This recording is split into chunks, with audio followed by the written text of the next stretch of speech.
एसवे प्राधिकरण की बड़ी लापरवाही सामने आई है। आरोप है कि सीएम पोर्टल और जन सुनवाई में दर्ज शिकायत पर बिना किसी वास्तविक कार्रवाई के ही आख्या रिपोर्ट लगा दी गई। शिकायतकर्ता अनिल कुमार सिंह ने बताया कि प्रतिबंधित खसरा संख्या 214 पर बिना अनुमति Baldev college of nursing and medical research centre का संचालन किया जा रहा है। इस मामले में डीएम द्वारा बेदखली के आदेश भी जारी किए गए थे, लेकिन आरोप है कि संबंधित तहसीलदार ने बिना कार्रवाई के ही रिपोर्ट लगा दी। मामला अब गंभीर सवालों के घेरे में आ गया है और इस पर ज्यादा जानकारी के लिए रुक कर लेते हैं। मथुरा से संवाददाता प्रेम चतुर्वेदी हमारे साथ जुड़ गए हैं। प्रेम जी, जरा बताएं ये पूरा मामला आखिर क्या है? जो यमुना एक्सप्रेस वे है, यमुना एक्सप्रेस अथॉरिटी के द्वारा लगातार लापरवाही के जो मामले हैं वो उजागर होते हुए नजर आ रहे हैं। आपको बता दें कि यहाँ बलदेव एक्सप्रेस वे की जो यानी कि एक्सप्रेस वे है उसके जो प्रतिबंधित एरिया है वहाँ एक बलदेव मेडिकल सेंटर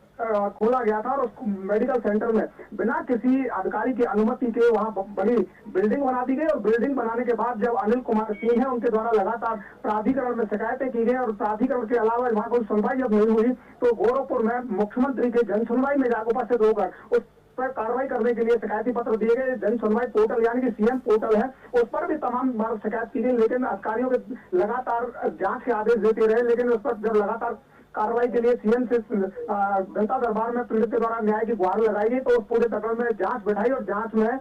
जब वो आख्या है वो कार्रवाई के बेदखली के आदेश हुए और बेदखली की कार्रवाई से पहले ही जो नोएडा अथॉरिटी के जो तहसीलदार हैं उनके द्वारा नोएडा के जिलाधिकारी को गलत आख्या रिपोर्ट प्रेषित किए तो आप लगा सकते हैं कि जब मुख्यमंत्री जैसे पटल से आने वाली फाइल पर इस तरीके की लापरवाही जो है वो यमुना एक्सप्रेस वे अथॉरिटी के द्वारा लगातार की जा रही है तो आखिरकार आप समझ सकते हैं कि किस तरीके से जो पीड़ित है उन्हें इनके द्वारा कैसे न्याय दिया जाएगा, क्योंकि लगातार जो है प्रशासन स्तर पर जो कार्रवाई होनी चाहिए थी उनमें लगातार लापरवाही की जो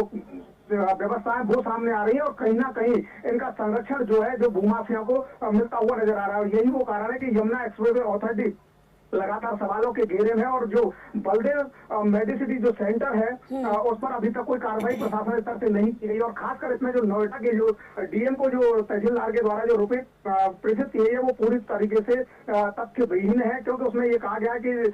इस पर बेदखली की कार्रवाई की जाए, लेकिन बेदखली की कार्रवाई से पहले ही उन्होंने ये रिपोर्ट डीएम को प्रेषित की और अभी तक मौके पर जो बिल्डिंग है उस पर जो बेदखली की कार्रवाई होनी चाहिए थी वो कहीं होती हुई नजर नहीं आ रही। अब देखना यही होगा कि जिस तरह की मुख्यमंत्री जैसे पटल पर शिकायत पहुंचती है और पटल पर शिकायत पहुंचने के बाद जो अधिकारियों को दिशा निर्देश कार्रवाई के लिए दिए जाते हैं उन पर जो अगले अधिकारियों को किस तरीके से लापरवाह बने हुए ये अब आने वाली जो समय है वो इसमें तय करेगा, क्योंकि जिस तरीके से ये जांच में गलत आख्या रिपोर्ट प्रेषित की गई। अब देखने वाली बात ये हुई क्या जो जिम्मेदार अधिकारी है उनके खिलाफ प्रशासन स्तर से कोई कार्रवाई होती है या फिर मुख्यमंत्री के पटल पर पहुंचने वाली जन शिकायतों का गलत तरीके से इसी तरह निस्तारण कर अधिकारियों को गुमराह किया जाएगा। जी शुक्रिया प्रेम जी हमारे साथ जुड़ने के लिए, इस तमाम जानकारी के लिए। चलिए आगे बढ़ेंगे, लखनऊ से बड़ी खबर का रुख कर लेते हैं।